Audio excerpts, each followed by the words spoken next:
आज बताइए, प्रत्याशी खड़ा कर दिया गया है एक ज़मीन कारोबारी को, एक ज़मीन दलाल को।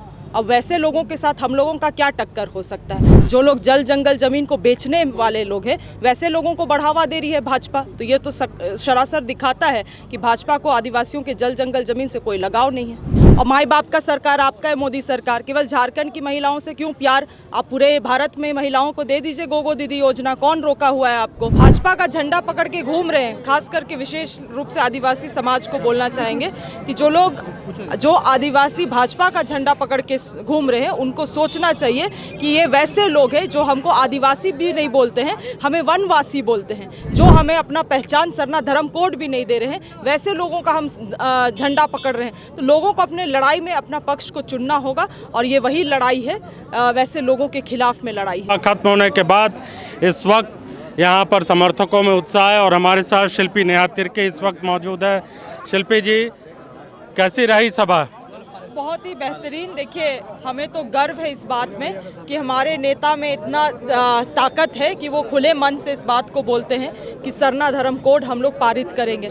और भाजपा के लोगों के मुंह में दही जम जाता है जब आप उनको सरना धर्म कोड के बारे में पूछेंगे। तो यही अंतर है। और जो लोग भाजपा का झंडा पकड़ के घूम रहे हैं, खास करके विशेष रूप से आदिवासी समाज को बोलना चाहेंगे कि जो आदिवासी भाजपा का झंडा पकड़ के घूम रहे हैं, उनको सोचना चाहिए कि ये वैसे लोग हैं जो हमको आदिवासी भी नहीं बोलते हैं, हमें वनवासी बोलते हैं, जो हमें अपना पहचान सरना धर्म कोड भी नहीं दे रहे हैं। वैसे लोगों का हम झंडा पकड़ रहे हैं। तो लोगों को अपने लड़ाई में अपना पक्ष को चुनना होगा, और ये वही लड़ाई है, वैसे लोगों के खिलाफ में लड़ाई है ये।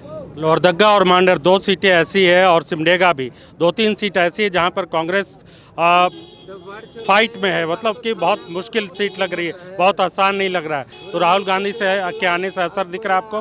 नहीं, लोहरदगा लोकसभा चुनाव में आपने देखा था कि आरक्षित सीट कहाँ गया, सारे इंडिया गठबंधन के पाले में गई। इस बार भी वही ये होगा।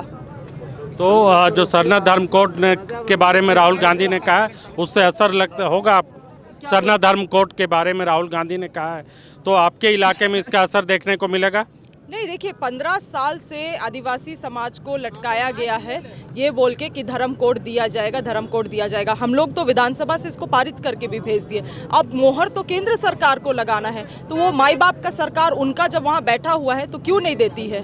सरना कोड देना चाहिए। वही तो मैंने कहा, हमारे आला नेता को इतना हिम्मत है, खुले मन से वो बोल रहे हैं कि हमारा सरकार बनता है तो हम लोग दोबारा इसको पारित करेंगे, जो हमारी मैनिफेस्टो में भी है। देखते हैं कितना बार ये लोग इसको नकारते हैं।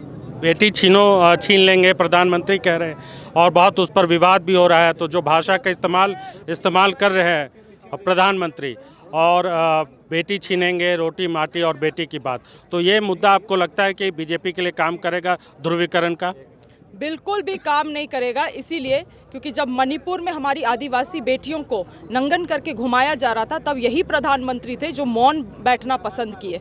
आज जब हमारे महिला पहलवानों के साथ इन्हीं के भाजपा नेता जब अत्याचार कर रहे थे, शोषण कर रहे थे, तब भी ये मौन थे। और तो और कर्नाटका में एक प्रत्याशी भी थे, कर्नाटका के बलात्कारी थे, उनका भी प्रचार करने के लिए ये पहुंचे थे। तो इनको बेटी का कितना फिक्र है वो तो दुनिया जानता है।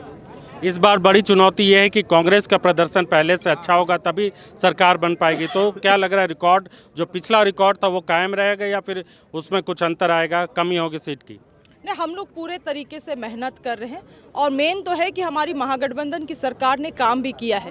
18 साल में जो भाजपा का शासन था, उसमें कभी भी बिजली बिल माफ़ी नहीं हुआ, उसमें कभी भी मैयाओं को सम्मान नहीं दिया गया, विधवा पेंशन, वृद्धा पेंशन भी गिने चुने लोगों को मिलता था, किसानों का 2 लाख रुपया माफ़ी नहीं हुआ, बेटी बच्चियों को पढ़ने के लिए सावित्री फुले बाई योजना नहीं दिया जी।